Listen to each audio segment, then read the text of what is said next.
بھائی اب ان میں ظاہر ہے جب پارلیمانی نظام آیا تو پارلیمانی نظام کا سب سے بڑا فساد پتہ ہے کیا ہے؟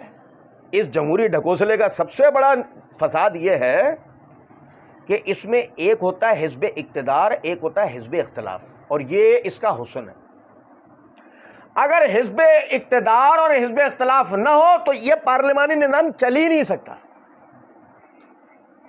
اور ذرا بتاؤ کیا حزب اختلاف ان میں ہو سکتا ہے کہ جن میں یہ آیت اتری ہوئی ہو وَاعْتَصِمُوا بِحَبْلِ اللَّهِ جَمِيعًا وَلَا تَفَرَّقُوا، اللہ کی رسی کو مل کر مضبوطے تھامو اور تفرقہ نہیں کرو۔ حزب اختلاف کا کوئی تصور ہی نہیں ہے اسلام میں۔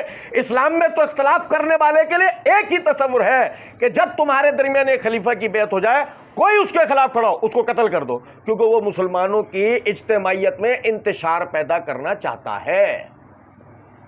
اسلام میں تو کوئی تصور ہی نہیں ہے اختلاف کا۔ اللہ کی کتاب، اللہ کے رسول کا جو فرمان ہے، اسلام کا نمائندہ آپ کا حکمران وہ آپ کو بیان کر رہا، آپ اس کو تسلیم کر لو، پھر توأن و کرہن آپ نے ماننا، پیار سے زبردستی سے تسلیم کرنا۔ اچھا پھر یہ بھی ہے کہ ابو ہریرہ رضی اللہ تعالیٰ نے پوچھا اللہ کے رسول اگر وہ میں اللہ کی کتاب اور اس کے رسول کی سنت کے مطابق نہ چلائے تو؟ فرمایا جب بھی اس کی اطاعت تم پہ لازم ہے۔ چلو یہ بھی ختم، یعنی اختلاف نہیں کرنا۔ جب تک وہ تمہیں کفر بواہ پر یعنی کھلم کھلا کفر کے اوپر مجبور نہ کرے اس وقت تک تمہیں اپنے حکمران سے کسی قسم کا کوئی اختلاف لو جی دی اینڈ ہو گیا۔ اختلاف کی تو کچھ سوال ہی نہیں پیدا ہوتا۔ لیکن اب ہوا کیا کہ جب اس پارلیمانی نظام ان کے یہاں اس میں حزب اقتدار اور حزب اختلاف ہوا، اور حزب اقتدار اور حزب اختلاف کا مطلب ہے ہارون علیہ السلام موسیٰ علیہ السلام کے بھائی تھے، ہاں رسول تھے، ہاں خلافت ان کا حق ہونی چاہیے، تو یوشع بن نون نے کیسے لے لی؟